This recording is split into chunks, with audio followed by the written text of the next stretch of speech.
swatter or hacker or DDoSer that works for you, manipulating behavior, grooming minors, pedo activity, making fans eat poo, making fans stick ice cubes up their butt, being racist, being homophobic, being an ableist, threatening people with harm, and death threats. Seth, respond. Yeah, I'll just respond, right? Hold on. But I need to, so for a lot of this shit, I need to make a video. Because like I think Right. some of it needs like context. I don't think people are just gonna fucking believe everything I say like off the top Well, of you're my not head. going to have receipts. The only thing Go ahead. You're not going to have receipts in this conversation, but this is just for you to like, voice what's going on. Go ahead.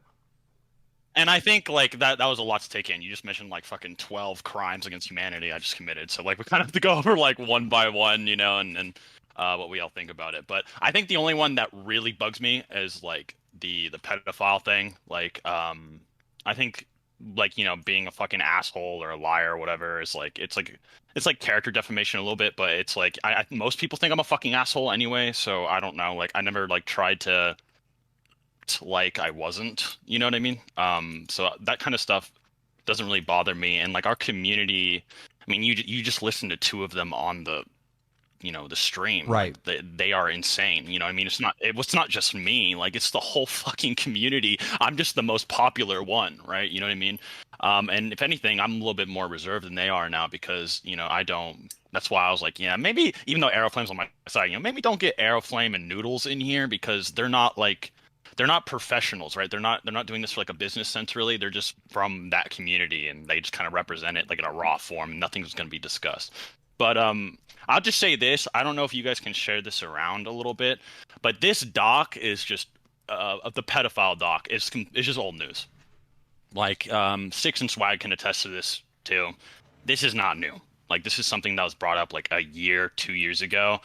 And we had like a full just like 2 hour breakdown of us just explaining why it's bullshit.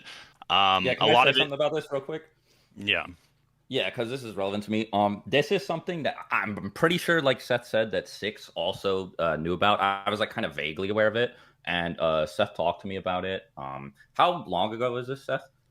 It was like a year or two ago.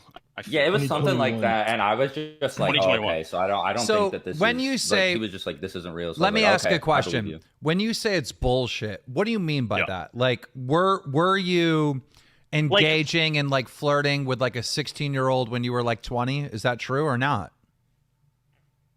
No, it's not true because like one of the things, let me get like I'll give you an example of the way I used to just talk to people because I was about like 19 or 20-ish when this is happening. So I think a good thing to realize, just being completely realistic is I didn't really like grow up on the internet. I kind of just like grew up like on Halo, Call of Duty, maybe like when I was younger. Yep. And so like when I was growing up on the internet, like and this is what most people have to like kind of growing up on the internet, they have to like kind of learn is like, you're no longer allowed to just like shit talk, a 15 or 16-year-old or say crazy shit anymore. You know what I mean? It's like now you're kind of like learning like boundaries, and it's not like me hitting on them, like me like trying to like sexually